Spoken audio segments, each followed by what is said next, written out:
I'm Jerome. I'm Alex. I'm 27 years young. 34 years old, or young. and we're NCT. Yeah, that's the abbreviation of my last name, Nai Sheng Tong.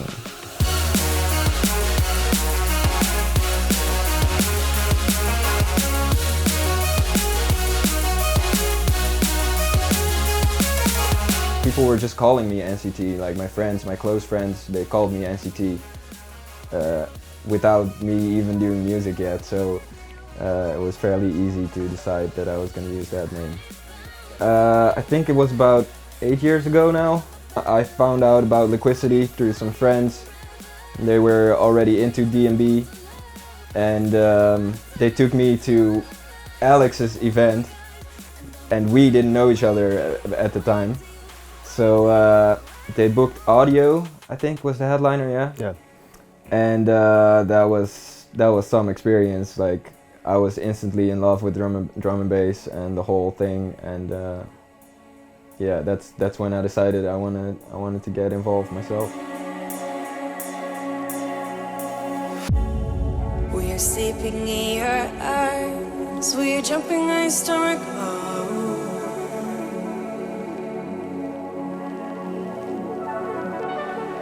We use your healthy air, and we still act like we don't care. Liquicity, thanks a whole fucking lot for the most awesome show, I think, of our life. I think I heard some drum and bass before that, but not knowing what it was. And then when my friends started showing me, like, yeah, you gotta listen to this and this and this, and then they showed me Netsky especially, I remember that moment specifically, and that's when I was sold.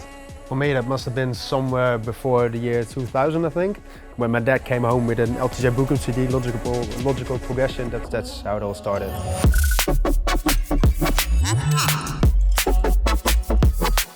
I think we met because Mark, MVE, he wasn't really an MC back then, but he had his big mouth. So for some reason, you guys came backstage.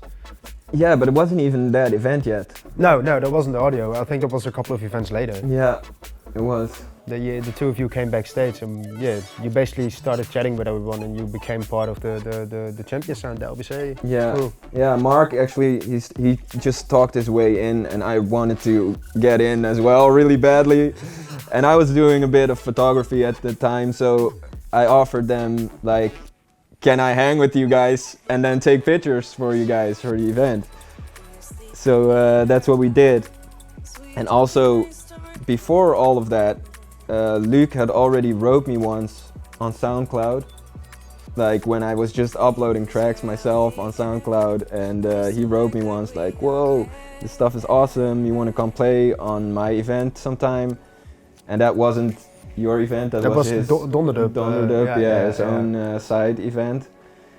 But I wasn't the DJ and I didn't know how to, so yeah, I needed Alex. Big ups everybody inside right now. Are you ready for the last two sounds of the NCT? Somebody say yeah!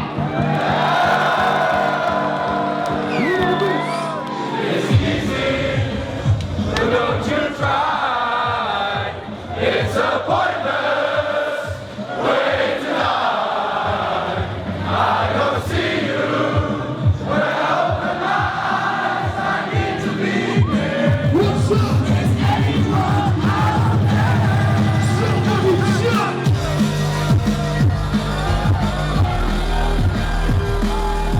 I was already looking for someone to do the project with because I wasn't able to DJ, like I said, and I was always super nervous. Like when I got on stage, I had to throw up all the time before I had to go on stage. So at some point I was just like, yo, I'm gonna find a DJ to get this load off my shoulders. What is it you guys want to achieve with NCT? Growing the genre, as in inspiring others to start writing their own drum and bass, opening up new doors for people to come after us. So yeah, that's kind of what we're trying to do, I guess.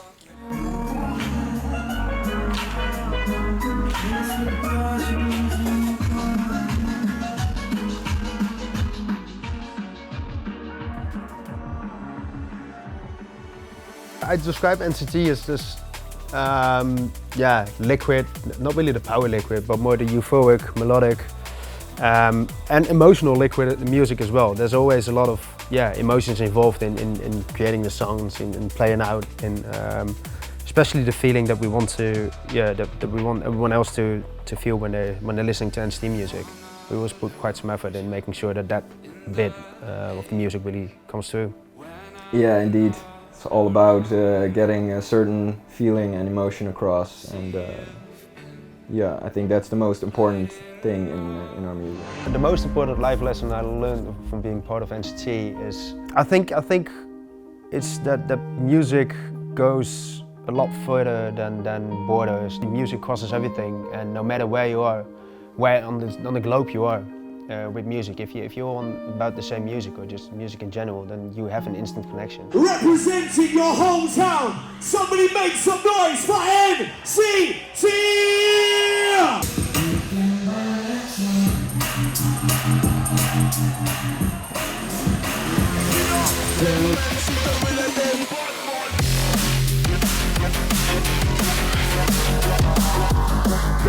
I got in touch with a guy from America who was really keen on my music when it was still just like sounding like absolute shit. His energy in supporting me in what I was making gave me such a boost all the time that I wanted to make more and more and more. That's when I got in touch with Liquid Tones.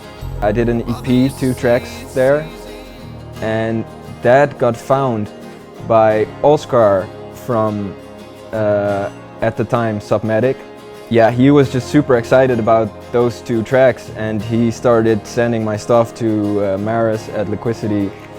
And that's when I, at some point, made the John Mayer bootleg, and Maris loved that, and he uploaded it, and it all started from there.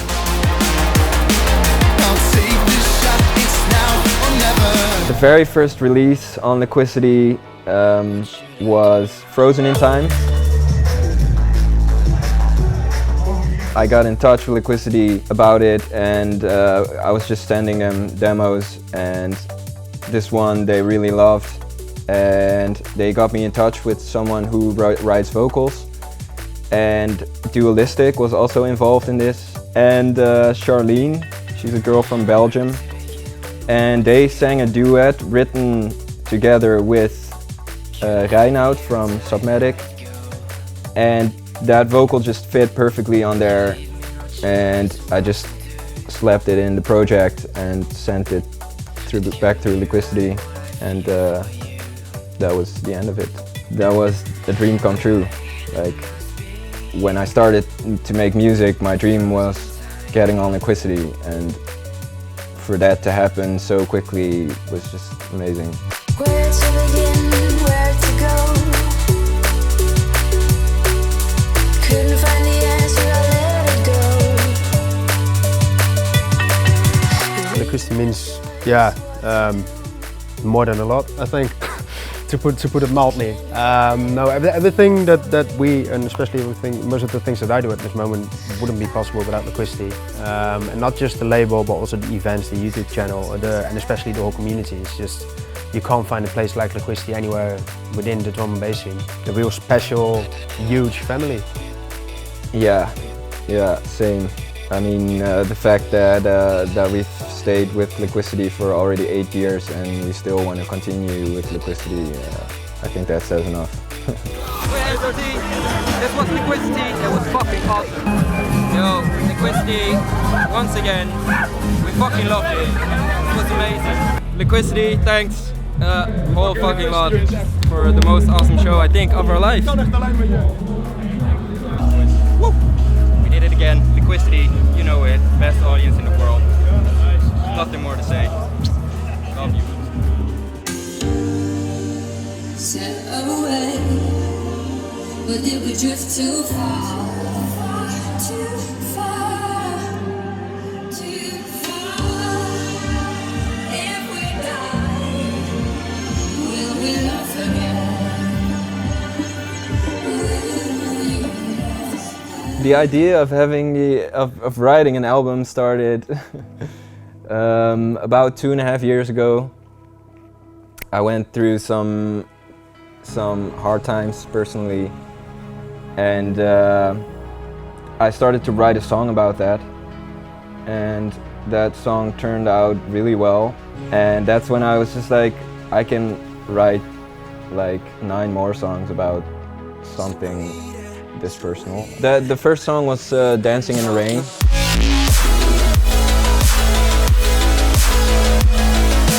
That started with, like, I was feeling so shit at the time. I also had writer's block, and I really needed this track to be good. Like, I was sitting down and I was gonna write the track, and I just really needed it to be something to get me out of that shit. So I started first designing a bass sound, and I wanted to make a bass sound like sounding like it was crying. And once I had worked on that sound for like a couple hours, I felt like I nailed it, and I started making a beat, and that's when like everything just came together so quickly. I'll probably describe the album as the way I describe NCT as well. It covers quite some bases that we cover with NCT, with sets we play, the botness of drum and bass, but every track has something to do with the emotions, especially yours. They all want to give the listener a certain feeling. Musically, the biggest inspirations for the album were older NCT tracks.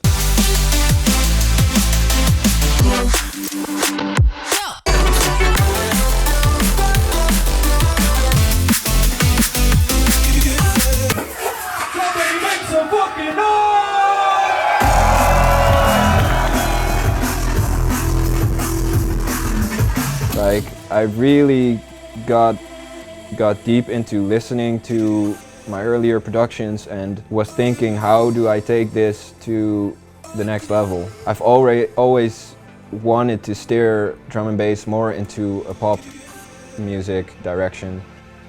So yeah, those things combined created or inspired what it is.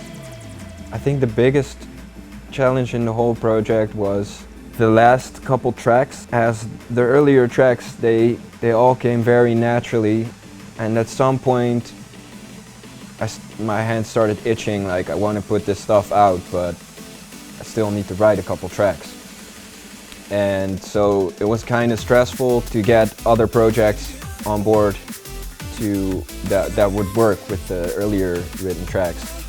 So that was a tough challenge. If I could give myself an advice back when I started doing drum and bass, I think it would be mainly just, just go ahead, just play out, just make sure you enjoy it, because that's what I've done the whole time, and that's what I'm still doing, and that's what brought me here in this chair having an interview about the first album. I really like the freedom. That was the thing that I loved most about the whole writing process of the album. Was the creative freedom, setting no boundaries and just doing whatever I felt, and I think that's the most important thing that I'll take into the future. The main thing I learned from this is just let Jerome do what he does best. Sometimes give him a small nudge, but mainly just like he explained, he enjoys the freedom, he needs the freedom, so as long as he has it and he gets nudged on the right times, then you've got something like Astrophysical.